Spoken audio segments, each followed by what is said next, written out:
Hi everyone, today we're going to be talking about Henry Hudson. But before we talk about Henry Hudson, let's go back to John Cabot. We talked about how John Cabot was similar to Christopher Columbus. Can you think of any ways that John Cabot was similar to Christopher Columbus? Hopefully the fact that he was born in Genoa, Italy, the same as Christopher Columbus. And like Christopher Columbus, he wanted to sail west to get to the East Indies or Asia, and he thought it would be faster. How are the two of them different? Remember, Cabot had a lot of use and knowledge of latitude and longitude, and he knew that it was further to go around the center like Christopher Columbus did, so he thought he could go north and find a shorter passage. They called it the Northwest Passage that he was looking for.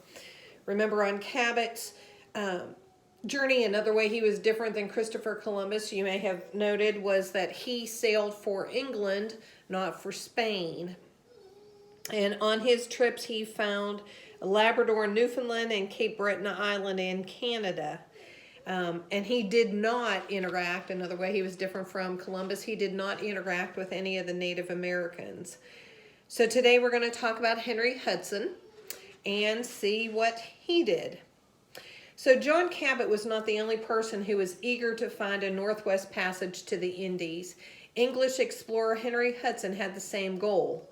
Very little is known about Henry Hudson's early life, but we do know he had an interest in exploring the Arctic geography. Hudson made his first attempt to find the Northwest Passage in 1607. Remember, that was when Jamestown was founded, and that was more than 100 years after Cabot made his voyages. Hudson's idea about how he might get to the Indies was similar to Cabot's. His idea was to sail north right over the North Pole. He knew the polar region was cold and icy, but he also knew the sun never set during the summer months. So he thought that the summer sun might melt a lot of that ice, making it possible to sail over the top of the earth and come out the other side. In May of 1607, Hudson embarked from England with a single ship called the Hopewell. 6 weeks later, let me adjust that. In the middle of June, his men sighted the eastern coast of Greenland. Hudson sailed along the eastern coast of Greenland, then he turned and sailed northeast. He would have headed due north, but ice prevented him. Over the course of their voyage, he and his men saw many unfamiliar creatures, including whales, seals, and walruses. In the middle of July, they reached the Spitsbergen Archipelago, which is a chain of islands that has an Arctic climate.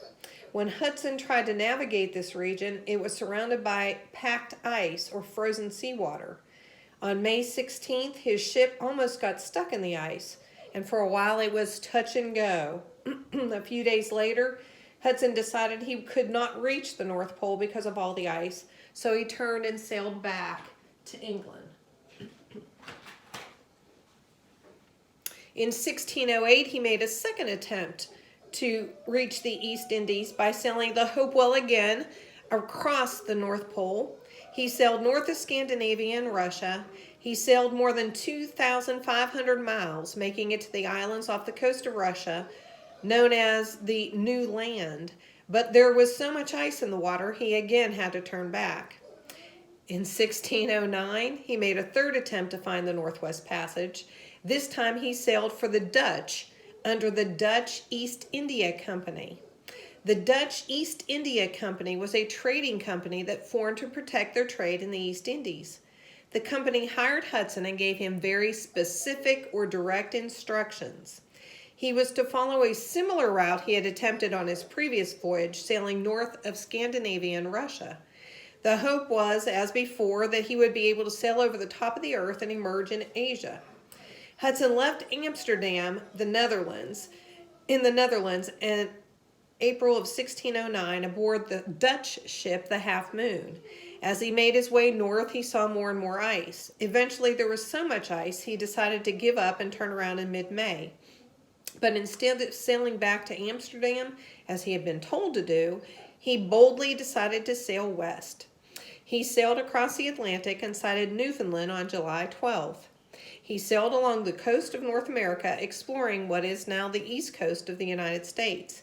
He and his men sailed as far south as Virginia, where the Jamestown settlement had recently been established, and then they turned north. So you can see he came clear down.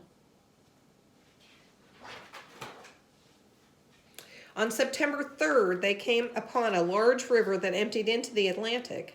Hudson and his men explored the river, sailing upstream. When Hudson saw the river widening out, he thought it might be a passage that would lead all the way through North America.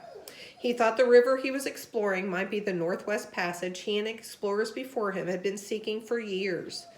Farther upstream, the narrow rivered, and Hudson began to think it would not lead him through the continent. Nevertheless, it was an interesting discovery, and Hudson claimed the area for the Netherlands and the Dutch. Hudson and his crew encountered many Native Americans of the Algonquin-speaking tribes on their trip up the river. Some Native Americans tried to attack him, whereas others visited the ship to trade. The Indians offered furs to Hudson to trade. This started the fur trade along the Hudson River. One group invited Hudson to dinner.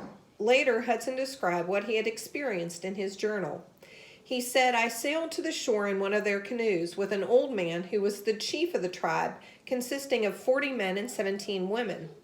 These I saw there in a house well constructed of oak bark and circular in shape, so that it had the appearance of being built with an arched roof. It contained a great quantity of maize or Indian corn, the beans of last year's growth, and there lay near the house for the purpose of drying enough to load 3 ships, besides what was already growing in the fields. On our coming into the house, 2 mats were spread out to sit upon, and some food was immediately served in well-made red wooden bowls. 2 men brought in a pair of pigeons which they had shot. They supposed I would remain with them for the night, but I returned after a short time on board the ship. The land is the finest for cultivating or farming that I have ever set foot upon. It also abounds or has a lot of trees in every description.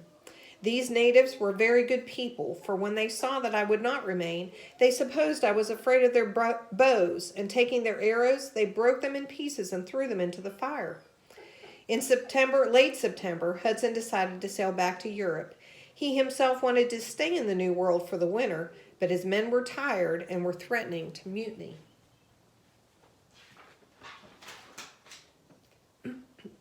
The river Hudson, discovered on his 3rd voyage, was later named after him.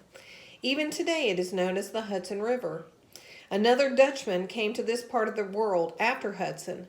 They built a city at the mouth of the Hudson River on an island the Indians called Mannahatta. The Dutch called this city New Amsterdam, and later its name was changed to New York. Today, Manhattan is the name of one of the parts of New York City, and New York City is the most populous city in the whole of the United States. In 1610, Hudson returned on a 4th voyage. This time he was sponsored by 2 English companies, the Virginia Company and the British East India Company. Similar to the Dutch East India Company, these companies were also trading companies. Hudson's goal was the same, to find the Northwest Passage, a water route that would lead through the American continent and allow ships to sail to Asia. Hudson sailed west, but he stayed far to the north. He reached Greenland in early June. A few weeks later, he and his men found a large strait that led to the center of North America. Hudson hoped it might lead all the way through to Asia. On August 2nd, Hudson sailed out of the strait and into a large bay. Today, this bay is known as Hudson Bay, and the strait is known as the Hudson Strait. Hudson spent the next few months exploring the coast of the bay. In November, though, his ship got stuck in the ice. He and his crew had to go ashore for the winter. It was a difficult, freezing cold winter. The men were fighting with Hudson as well as one another. Several of them fell ill with scurvy, a disease that preys on people who have not been eating a healthy, balanced diet. When spring came, Hudson wanted to explore some more, but most of the men on the ship wanted to sail back to England. A big fight broke out, and in the end, the sailors mutinied. They put Hudson, his son, and some others they did not like in a small open boat and sailed away. Henry Hudson, the great explorer, was never heard from again. Okay, guys, talk to you later. Bye.